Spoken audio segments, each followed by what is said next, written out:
बिस्मिल्लाहिर्रहमानिर्रहीम। Dear students, अस्सलाम वालेकुम। बिज़नेस मैथमेटिक्स के नए लेक्चर के साथ आज हम हाजिर हैं। लास्ट लेक्चर में हमने डिटर्मिनेंट ऑफ मैट्रिक्स और इन्वर्स ऑफ मैट्रिक्स को फाइंड करना देखा था कि अगर हमारे पास एक 2x2 या 3x3 या किसी भी ऑर्डर का मैट्रिक्स हो तो हम उसका डिटर्मिनेंट कैसे फाइंड कर सकते हैं। और फिर हमने देखा कि मैट्रिसेस का इन्वर्स कैसे फाइंड किया जाता है। हमने अभी तक इस चैप्टर में मैट्रिसेस को सॉल्व किया। सॉल्व इस तरह से किया कि हमने मैट्रिसेस को ऐड किया, सब्ट्रैक्ट किया और उनको मल्टीप्लाई किया, जिसका आंसर कोई ना कोई मैट्रिक्स ही आता था। फिर लास्ट लेक्चर में हमने जब उसका डिटर्मिनेंट फाइंड किया तो हमने एक मैट्रिक्स को एवेलुएट किया ताकि उसका एक सिंगल वैल्यू में आंसर लिया जा सके, जिसको डिटर्मिनेंट या मॉड कहा जाता है। फिर हमने उस मैट्रिक्स का इन्वर्स फाइंड किया, जिसमें हमने देखा कि 1/a mod into adjoint of a करके हमने उसका इन्वर्स फाइंड किया, जिसमें हमने एडजॉइंट का कॉन्सेप्ट देखा।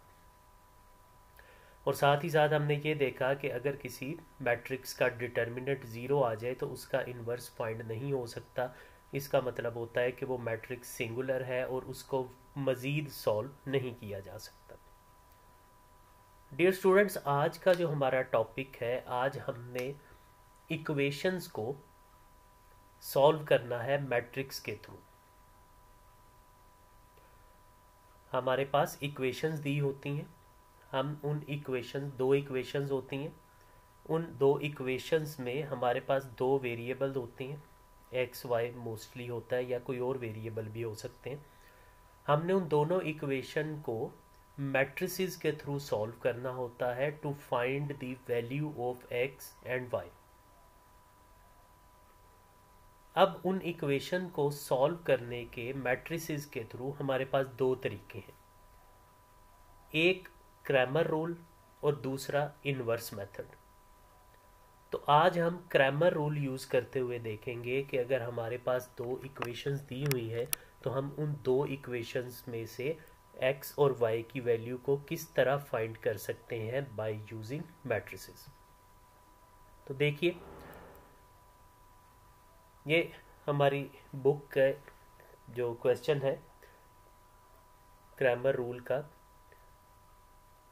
उसका फर्स्ट पार्ट है, जिसमें आप अगर गौर कीजिए तो हमारे पास दो इक्वेशंस दी हुई हैं। जी स्टूडेंट, चैप्टर नंबर 7 का क्वेश्चन नंबर 24 और उसका पहला पार्ट है, जिसको हमने सॉल्व करना है बाय यूजिंग क्रैमर रूल। अगर आप देखिए तो हमारे पास दो इक्वेशंस दी हुई हैं। First equation is x minus y is equal to -1, second is 2x minus 3y is equal to -5। अब हमने इन दोनों इक्वेशंस को सॉल्व करना है मैट्रिक्स को यूज़ करते हुए। तो जैसे मैंने पहले कहा कि इक्वेशंस को सॉल्व करने के लिए मैट्रिक्स के थ्रू हमारे पास दो तरीके होते हैं, क्रैमर रूल और इन्वर्स मेथड। तो आज हम क्रैमर रूल को डिस्कस करेंगे। क्रैमर रूल के थ्रू इन दोनों इक्वेशंस को सॉल्व करना, यानी x और y दोनों वेरिएबल्स की वैल्यू फाइंड करने के ये फार्मूले हैं। x फाइंड करने का फार्मूला है ax mod over a mod, और y को फाइंड करने का फार्मूला होता है using Cramer rule ay mod over a mod. अब इन फार्मूले को हम क्रैमर रूल कहते हैं। इन फार्मूलों के तहत अगर हम x और y की वैल्यू फाइंड करें तो इसका मतलब है हम क्रैमर रूल को अप्लाई कर रहे हैं। अब ज़रा इन फार्मूलों को देखिए कि ax मॉड और a मॉड ये अब कहाँ से आएंगे। हमारे पास तो इधर कोई मैट्रिक्स है ही नहीं, हमारे पास तो दो इक्वेशंस हैं। तो इन्हीं दो इक्वेशन से हमने तीन मैट्रिक्स बना लेने हैं। कैसे, देखिए, ये दो इक्वेशंस हैं। इन इक्वेशंस में वेरिएबल के जो कोफिशिएंट हैं, जिसको हम अददी सर कहते हैं, उनको लेके एक मैट्रिक्स बनेगा। जैसे ये x के साथ यहाँ पे क्या है, कुछ नहीं है, तो वो 1 ही होता है, यानी ये 1x है तो 1, 2x है तो यहाँ से 2 ले लिया, -1 यहाँ से आ गया और ये -3 आ गया। तो इस तरह ये एक मैट्रिक्स बन गया। और ये जो दो वेरिएबल्स हैं एक्स और वाई, इनका एक अलग मैट्रिक्स बना लिया। इज इक्वल टू इक्वेशन के दूसरी तरफ जो दो कांस्टेंट दिए हुए हैं -1 और -5, इनका एक और मैट्रिक्स बन गया। ठीक है, तो इस तरह हमने इन दो इक्वेशन से ये तीन मैट्रिसेस बना लिए। फर्स्ट मैट्रिक्स कहाँ से आया? इन वेरिएबल्स के कोफिशिएंट से अददी सर जो थे उनको उसी तरतीब से लिख दिया, तो वो एक मैट्रिक्स बन गया 2x2 का। दो जो वेरिएबल दिए हुए थे उनको उसी तरह ऊपर नीचे लिख लिया, तो ये एक और मैट्रिक्स बन गया। इसी तरह ये इक्वेशन के दो कांस्टेंट जो दिए हुए थे उनको लिखा, तो एक और मैट्रिक्स बन गया। अब इस 2x2 वाले मैट्रिक्स को हम ए रखेंगे। जो दो वेरिएबल्स हैं एक्स और वाई, उस मैट्रिक्स का नाम हम एक्स रख देंगे, और दो कांस्टेंट वाला जो मैट्रिक्स है उसका नाम हम बी रख देंगे। अब यहाँ से हमने इन फार्मूला के मुताबिक इसको सॉल्व करना है। तो सबसे पहले हमें ए एक्स मॉड चाहिए होगा, ए वाई मॉड चाहिए होगा, और फिर ए मॉड चाहिए होगा। तो लेट्स सी कि ए एक्स मॉड कैसे फाइंड किया जा सकता है। देखिए, मैट्रिक्स ए क्या है? ये मैट्रिक्स ए है। ठीक है, अब यहाँ से ए एक्स कैसे आएगा? ए एक्स मैट्रिक्स जब आपने बनाना है तो इसका जो फर्स्ट कॉलम है यानी 1 और 2, इसकी जगह आपने बी वाला मैट्रिक्स लिख देना है, यानी ये दो वैल्यूज आ जाएंगी। 1 और 2 की जगह लिख देंगे -1 -5। ये देखें, -1 -5, और जो दूसरा कॉलम है वो एज इट इज उसी तरह ही लिख देंगे। ठीक हो गया। इसी तरह ए वाई जब मैट्रिक्स बनाना है तो वो किस तरह बनाना है कि इसी ए मैट्रिक्स का अब पहला कॉलम उसी तरह रहने देंगे और दूसरे कॉलम की जगह बी वाले वैल्यूज लिख देंगे, यानी -1 और -3 की जगह क्या लिख देंगे? -1 और -5। ठीक है, अब इसका मॉड ले लीजिए। तो मॉड हमने पढ़ा हुआ है डिटर्मिनेंट, जिसमें क्या करते हैं, इन वैल्यूज को क्रॉस मल्टीप्लाई करते हैं और दरमियान में माइनस साइन आ जाता है। तो जब क्रॉस मल्टीप्लाई करेंगे तो ये हो जाएगा -1 इंटू -3, ये माइनस फार्मूले का, फिर आ जाएगा -1 इंटू -5। तो -1 इंटू -3, 3 आ गया। अब ये देखें, माइनस और माइनस प्लस, प्लस और माइनस, -5 आ गया। तो 3 - 5 -2 आ गया। ये क्या आ गया जी? ए एक्स मॉड। इसी तरह ए वाई मॉड 1 -5 से मल्टीप्लाई होगा, माइनस साइन फार्मूले का आएगा, और -1 मल्टीप्लाई होगा 2 से। तो ये क्या आ गया जी? -5 और माइनस +2 हो गया। तो -5 + 2 -3 आ गया। अब हमारे पास ए एक्स मॉड भी आ गया, ए वाई मॉड भी आ गया, और क्या रह गया फाइंड करने के लिए? ए मॉड। तो ए मैट्रिक्स हमारे पास ये है, इसका भी मॉड फाइंड कर लीजिए। ठीक है, ये ए मैट्रिक्स है, इसका डिटर्मिनेंट, इसका मॉड भी फाइंड कर लीजिए, यानी 1 इंटू -3 और -1 इंटू 2।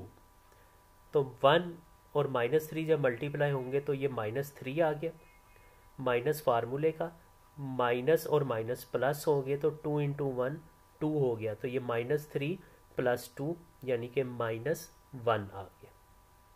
ठीक है, अब हमारे पास तीनों चीज़ें आ चुकी हैं जो कि हमें इस फार्मूले में चाहिए थी। ए एक्स मॉड भी हम फाइंड कर चुके हैं जो -2 है, ए वाई मॉड भी फाइंड कर चुके हैं जो -3 है, और ए मॉड भी फाइंड कर चुके हैं जो कि -1 है। ठीक है, अब इस फार्मूले में ये वैल्यू पुट कर देंगे हम, और किस तरह पुट करेंगे कि x is equal to a x mod over a mod. A x की जगह, ए एक्स मॉड की जगह उसकी वैल्यू पुट कर देंगे -2, और ए मॉड की जगह उसकी वैल्यू पुट कर दी -1, और माइनस माइनस से कैंसिल हो गया, तो आंसर आ गया 2। इसी तरह y की वैल्यू फाइंड करनी है, तो y is equal to a y mod over a mod, ये फार्मूला लिखा, ए वाई मॉड की जगह उसकी वैल्यू पुट की जो कि है -3, और ए मॉड की वैल्यू पुट की जो कि है -1। उसी तरह माइनस और माइनस कैंसिल हो गए और आंसर हमारे पास आ गया 3। ठीक है जी। तो 2 और 3 ये दो वैल्यूज़ आ गई, x की वैल्यू 2 आ गई और y की वैल्यू 2 आ गई, यही हमारा आंसर है। और ये है जी क्रैमर रूल। क्या किया हमने इस क्रैमर रूल के थ्रू? हमने दो इक्वेशंस को सॉल्व किया मैट्रिक्स के थ्रू।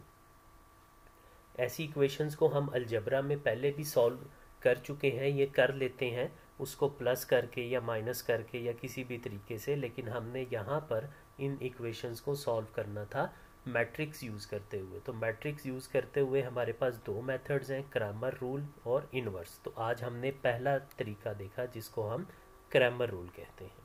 ठीक है जी।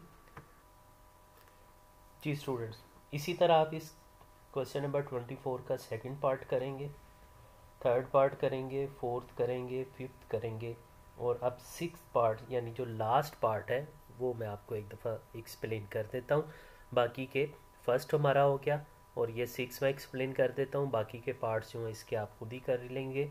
और इसमें अगर किसी पार्ट को करते हुए जहाँ पर डिटर्मिनेंट यानी ए मॉड 0 आ जाएगा तो वो जो है सिंगुलर मैट्रिक्स होगा और वो फर्दर सॉल्व नहीं होगा। तो ये इसको देख लीजिएगा, जो पांचवा पार्ट है इसका वो ए मॉड 0 आएगा और वो फर्दर सॉल्व नहीं होगा। ठीक है, चले अब देखिए सिक्स पार्ट जो है इसका, जिसमें दो इक्वेशंस दी हुई हैं, 3x minus 5y is equal to 22 and 4x plus 2y is equal to 12। तो उसी तरह जी इन दो इक्वेशन से तीन मैट्रिक्स बनाएंगे। पहला मैट्रिक्स इन इक्वेशन में वेरिएबल्स के कोफिशिएंट से बनेगा, यानी x के साथ 3 है तो 3 4 माइनस 5 2। दूसरा मैट्रिक्स वही दो वेरिएबल्स x और y, और तीसरा मैट्रिक्स ये जो दो कांस्टेंट है 22 और 12। ये मैट्रिक्स A हो गया, ये x हो गया और ये B हो गया। अब उसी तरह जी क्रैमर रूल के थ्रू हमने सॉल्व करना है, तो ये फार्मूला है जिसके थ्रू हमें सॉल्व करना पड़ेगा। x फाइंड करना है तो उसका फार्मूला है ax mod over a mod, y का फार्मूला है ay mod over a mod. तो उसी तरह जी सबसे पहले हमें क्या चाहिए, ax मॉड चाहिए, ay मॉड चाहिए और a मॉड चाहिए। तो ax मॉड हमने पहले फाइंड किया। अब a मैट्रिक्स हमारे पास ये है, ax कहाँ से आएगा, उसी तरह जी इसका जो फर्स्ट कॉलम है उसकी जगह ये दो वैल्यूज आ जाएंगी, यानी 3 और 4 की जगह 22 और 12 आ जाएगा। तो ये देखें 22 12 माइनस 5 2। इनका मॉड लेना है तो cross multiplication with minus sign, तो 22 2 से मल्टीप्लाई होगा, माइनस फार्मूले का, माइनस 5 12 से मल्टीप्लाई होगा। तो 22 को 2 से मल्टीप्लाई किया 44 आ गया, 12 5 60, माइनस और माइनस प्लस, तो ये प्लस 60 आ गया। तो 60 प्लस 44 104 आ गया ax मॉड। इसी तरह ay मॉड जी, ay मॉड वाला मैट्रिक्स कहाँ से आएगा, अब इसमें पहले कॉलम को उसी तरह रहने देंगे 3 और 4, और सेकंड कॉलम माइनस 5 और 2 की जगह ये वाली वैल्यूज आ जाएंगी 22 और 12। अब इसका मॉड ले लीजिए यानी क्रॉस मल्टीप्लाई करें, 3 इंटू 12 माइनस फार्मूले का 22 इंटू 4, तो ये क्या आ गया 36 माइनस 88। 36 माइनस 88 ये आ गया जी माइनस 52। ax मॉड क्या आ गया 104, ay मॉड क्या आ गया minus 52। Now let's find a mod, तो a मैट्रिक्स ये है, इसका मॉड फाइंड कर लेंगे। उसी तरह cross multiplication with minus sign, 3 into 2 minus फार्मूले का, माइनस 5 इंटू 4, तो 3 इंटू 2 6 आ गया, माइनस और माइनस प्लस 5 इंटू 4 20 आ गया, तो 20 प्लस 6 26 आ गया। ठीक है, अब हमारे पास तीनों वैल्यूज आ चुकी हैं, जिसमें ax मॉड है, ay मॉड है और a मॉड है। अब उसी तरह उस फार्मूले में वैल्यू पुट करेंगे, x is equal to ax mod over a mod, तो ax मॉड क्या आया हुआ है जी 104, और a मॉड क्या है 26, तो ये आ गया 104 ओवर 26। तो इनको 2 के टेबल पे हमने काटा। ठीक है, तो 2 के टेबल पे काटने के बाद हमारे पास जो आंसर आ गया वो आ गया 13 और ऊपर आ गया 52। इसको फिर 13 के टेबल पे काटा, 13 एकम 13 और 13 चौके 52, 13 4 ज़ा 22, तो हमारे पास आंसर आ गया 4।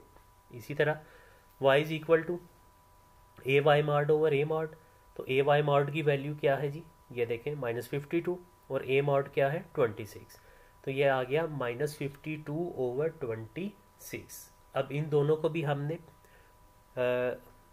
2 के टेबल से ही काटा, -52 का -26 आ गया और 26 का 13 आ गया, और वो फर्दर फिर कट गया, 13 दूना 26 होता है, तो ये -2 इसका आंसर आ गया, 4 एंड -2। ये आ गया जी दो वैल्यूज़ x और y की। इस तरह से ये दो इक्वेशन हमने सॉल्व कर ली बाय यूजिंग क्रैमर रूल। तो उम्मीद करता हूँ कि ये तरीका आपको समझ आ गया होगा। इसके बाकी के जो पार्ट इस क्वेश्चन नंबर 24 के रह गए हैं उसको आप लोगों ने प्रैक्टिस कर लेना है अच्छे से, ताकि आपका ये क्रैमर रूल वाला पोर्शन जो है, क्रैमर रूल वाला तरीका, ये सबको क्लियर हो जाए। कल हम इंशाल्लाह नेक्स्ट लेक्चर में इस चैप्टर का जो लास्ट टॉपिक है वो देखेंगे कि इन्हीं इक्वेशंस को अगर हमने इन्वर्स मेथड के थ्रू सॉल्व करना हो तो वो किस तरह किया जाता है। वो भी इजी है, बहरहाल नेक्स्ट उसको देखेंगे। आप ज़रा इसकी प्रैक्टिस कर लीजिएगा। तब तक के लिए अपना बहुत सारा ख्याल रखिएगा। अल्लाह हाफिज़।